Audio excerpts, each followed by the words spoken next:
Should you have one-on-ones as a manager? I get this question, or more often the comment, from managers, especially as leaders get more senior, to say, I'm not going to have one-on-ones with my team members. If people need me, they can find me. And sometimes people say that because they'll say one-on-ones, that's something you have with junior employees. But I want to give a perspective that may help you think about it in a different way, and maybe especially relatable if you have a larger team. Now, the idea of one-on-ones is time with your team members. Scheduled time, sometimes that's weekly, bi-weekly, monthly, quarterly, whatever that looks like. But regular time with your team members, whether it's 15 minutes, 30 minutes, an hour, sometimes it's shorter, especially if you're in a shift-based environment. But time with your team members that's scheduled, that you can get together with them and go through things. Now, what can often happen is you have one-on-ones with your team members, and if you're a manager, especially if you're a manager like many, that not only do you manage a team, but you also have your own work to do, you may think, I don't have time for this because my week is taken up by these meetings, and I get through them and I show up and everyone's like, okay, what do you have going on? Have anything for me? Nope, we can cancel it today. But think about it from the real perspective. And what is your life actually like as a manager? Because if you strip away one-on-ones and tell your team, I'm going to give everybody the time back, but anytime you need me, come and find me.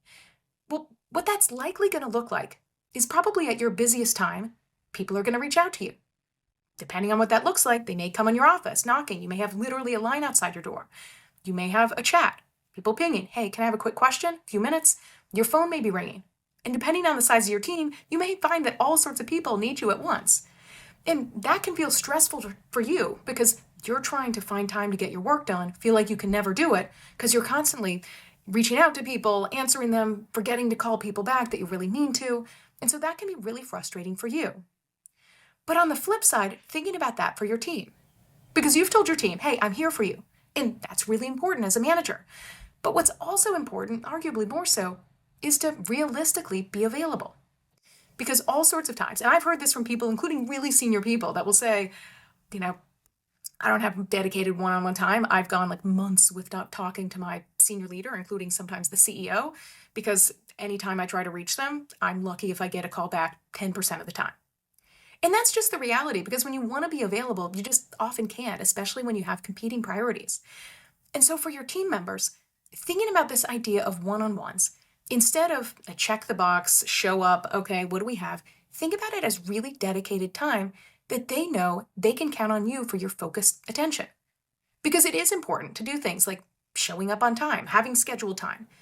What that can look like can vary, whether it's weekly, bi-weekly. Just knowing sometimes if it's bi-weekly, in the sense meaning every other week, sometimes people think like, is this a meeting week? Is this not a meeting week? So sometimes having that weekly predictability can really help, especially if you do it early enough in the week before things get busy. But knowing for your team members what that can look like, for them to come and have time that they know they can knock through questions with you. And so something, like I said, showing up on time, that matters because too often you are intending to show up at 10 a.m. for your one-on-one, but you have 3 people that are reaching out to you, and so you show up at 10:17. I'm so sorry. But for your team member, they may have been sitting there and think, like, okay, does I really matter to my boss at all? And that's just their thoughts. Because even though you're not sitting around just waiting, you're trying to have conversations and wrap those up on your own, people tend to fill scenarios with the worst case information. And so your teams likely think, okay, I'm not as important as a priority because I had to wait 17 minutes sitting there awkwardly in my boss's office or outside their office or waiting in the video chat room. And so just remembering as much as possible that matters. Also, making sure that you have a way to know what each other are going to talk about, like a shared agenda. So instead of just showing up and being like, what do you want to talk about? Whether it's software that you have or a shared document, so that they can put in the things they want your input on, have links to anything they want you to review, and vice versa.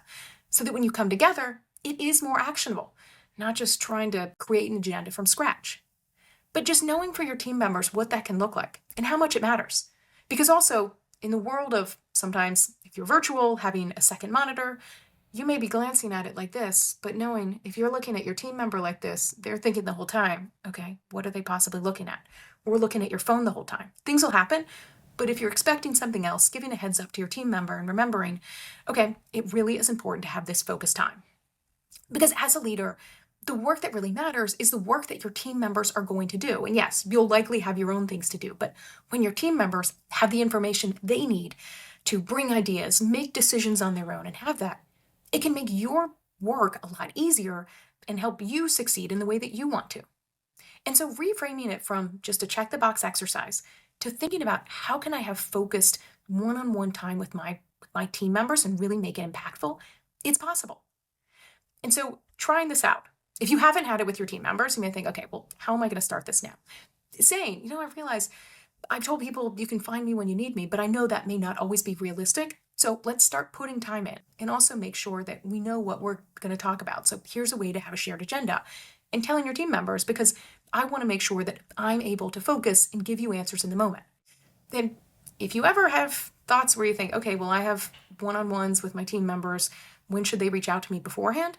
Well, you can always have things like office hours, where you may have a dedicated time, like the end of the week, a couple hours where people can, you can carve it out so you're not going to ideally have other meetings and people can come through, and telling your team members how to come find you between one-on-ones and what they should bring to you in one-on-ones and what to raise between.